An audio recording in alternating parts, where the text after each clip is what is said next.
गजबाहाल प्रधानपड़ाने अनंत Vaidehi social club तरफनु सप्तम वार्षिक उत्सव तथा गांधी और शास्त्री जयंती पाली दी जाइए। सबु बरस लेखे इ बरस भी धूमधाम ने अनंत वैदेही सोशल क्लब तरफनु सप्तम वार्षिक उत्सव अनुष्ठित हो जाइए।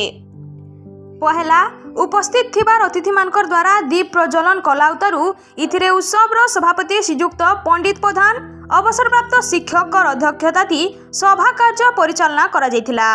मुख्य अतिथि श्रीमती कुनी साहू करलामुड़ा अध्यक्षा, मुख्य वक्ता श्रीयुक्त जन प्रधान अवसरप्राप्त शिक्षक, सम्मानित अतिथि श्रीयुक्त अरविंद गहिर, सरपंच गजबाहाल पंचायत श्रीयुक्त हिमाद्री प्रधान, समाजसेवी श्रीयुक्त तरुण कुमार भोई, सरकारी उच्च प्राथमिक प्रधान शिक्षक खरजुरा प्रफुल्ल कुमार साहू, प्रदीप गहिर, अनंत वैदेही सोशल क्लब सभापति श्रीयुक्त रणजित प्रधान, अनंत वैदेही सोशल क्लब संपादक श्रीयुक्त सुबल प्रधान उपस्थित थिबा बेलके सभा कार्य के सुंदर भावे युधिष्ठिर प्रधान तुले बेलके सभार सभापति धन्यवाद अभिभाषण रखिथिले आर शेष के भजन संध्या कार्यक्रम आरंभ होइतिला। कलाहांडीनु पद्मनाभ नायक रिपोर्ट दहना टीवी।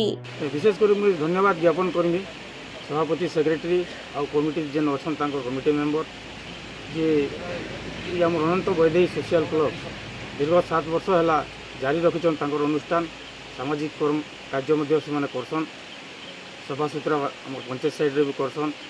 आउ मोर आशा और विश्वास अच्छे कि तांकर जगह गोटे है बेले तुमको आम किसी गोटे साहाय्य सहयोग करमु तांकर कम्युनिटी हल लगी।